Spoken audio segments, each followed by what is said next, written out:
Welcome to the Deep Dive. We sift through compelling sources to bring you the core insights you need. Today, we're tackling something profound. Near-death experiences, NDEs for short. Now, our sources present a pretty bold argument.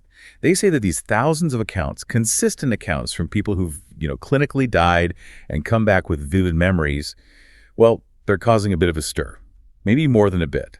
A kind of crisis, even, for established religious doctrines. That really is the heart of it. That's the tension we need to explore for you.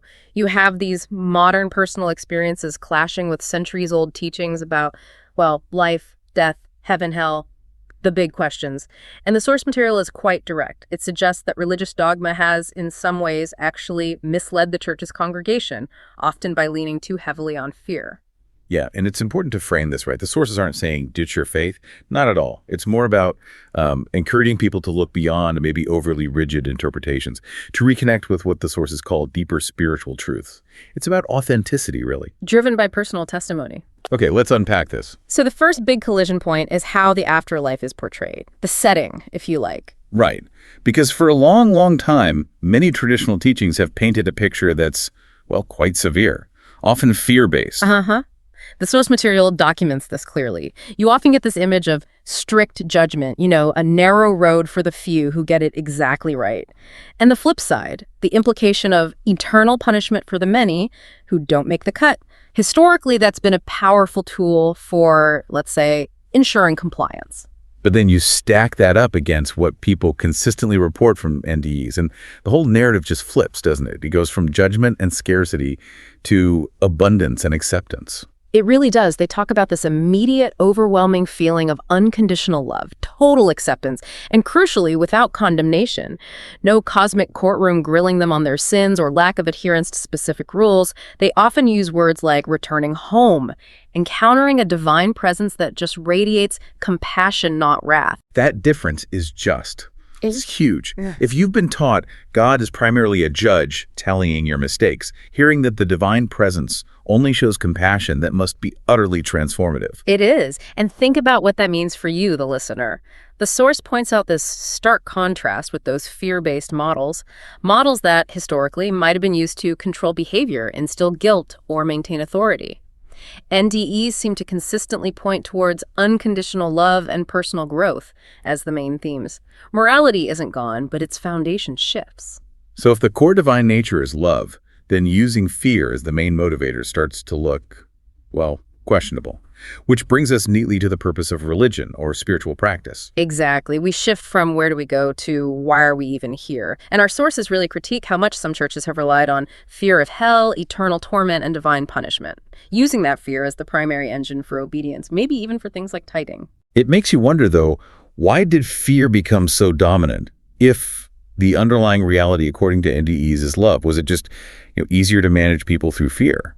The source definitely implies that, yeah. Largely for institutional reasons. Fear is efficient, It's scalable, set clear rules, clear punishments, do this, don't do that, or else. But the insight NDE experiencers bring back is much more nuanced. They consistently say, and this is a quote, "The divine is not interested in fear only, transformation, understanding, and love." Transformation. That's a different goal entirely. It is. And the fear model doesn't really work for transformation, does it?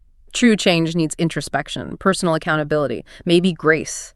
Things you can't really enforce with threats of eternal damnation. The NDE perspective suggests motivation should come from connecting with that love, not from being coerced by fear of punishment. That's a really powerful shift. It forces you to look critically at the spiritual path itself. If love is the core, has the institution's need for maybe order and control led to human interpretation, overriding divine reality? That's the really uncomfortable question the source puts on the table for us. When person after person comes back describing a God more loving than any sermon ever portrayed, it forces you to examine how much doctrine might have been shaped by, historical necessity, translation issues, political power struggles over millennia, rather than pure spiritual insight. It suggests the original message got filtered, and maybe that filter prioritized conformity over deep personal connection. Here's where it gets really interesting. Because if the experience of the divine is so direct, so loving, that it immediately creates friction with very literal readings of sacred texts. Let's talk about that clash. Yeah. Experience versus literalism. Yes, this is a major point in the source material. It argues that many deep spiritual truths were originally shared using powerful metaphors, poetic language trying to capture something vast and maybe ineffable.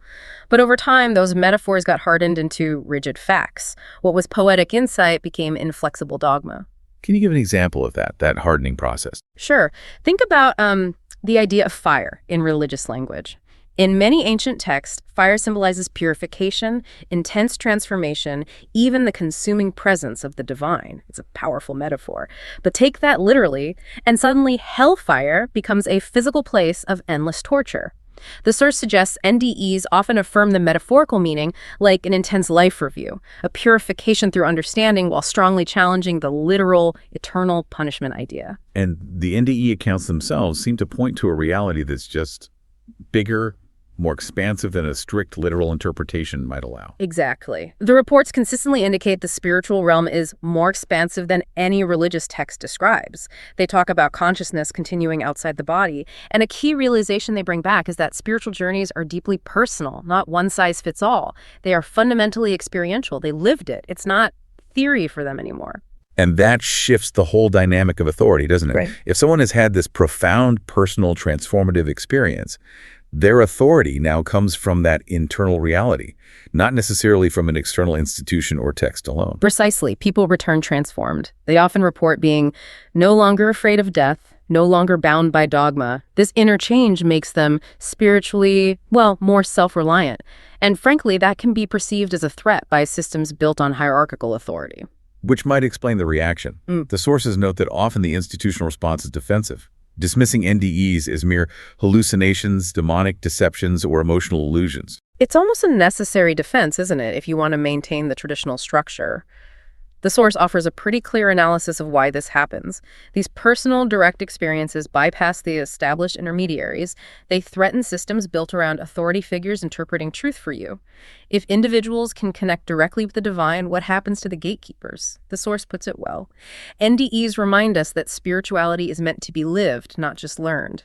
That lived experience challenges institutional control. So rather than seeing NDEs as some kind of attack on faith, the source actually positions them as a call for a spiritual reawakening, a refinement maybe. It's interesting, many experiencers actually report becoming more spiritual afterwards, just perhaps less tied to specific doctrines. That's the really hopeful angle in the analysis. The core idea is that NDEs challenge the man-made layers, the fear, the control, the rigid dogma that might have built up over centuries. They act like a kind of pressure wash, stripping away maybe cultural or political additions to reveal something more essential underneath. So if we're talking about getting back to essentials, what are those core elements that NDEs seem to consistently point towards, according to the source? Well, the source lays out a kind of spiritual priority list based on these accounts. It calls for a return to, first, love over fear, that's paramount.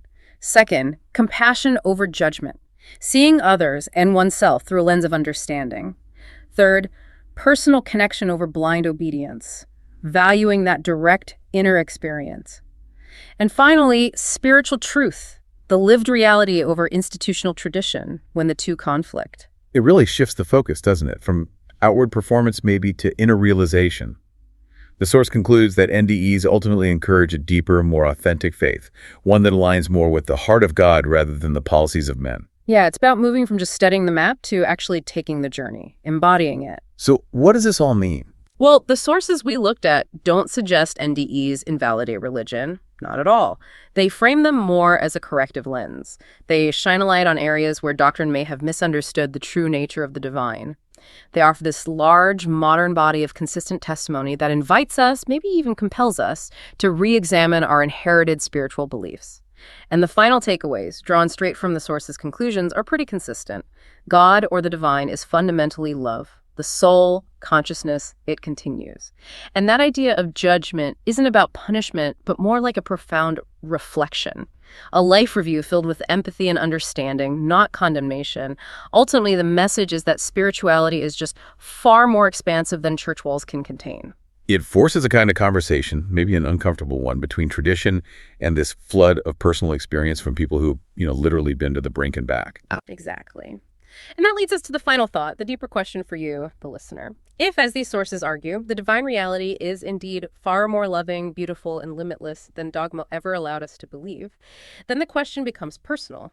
What beliefs might you be holding on to, perhaps more out of tradition or maybe even fear than out of deep personal resonance? And how could you personally start exploring the spiritual truths that might lie just outside the familiar boundaries of institutional interpretation?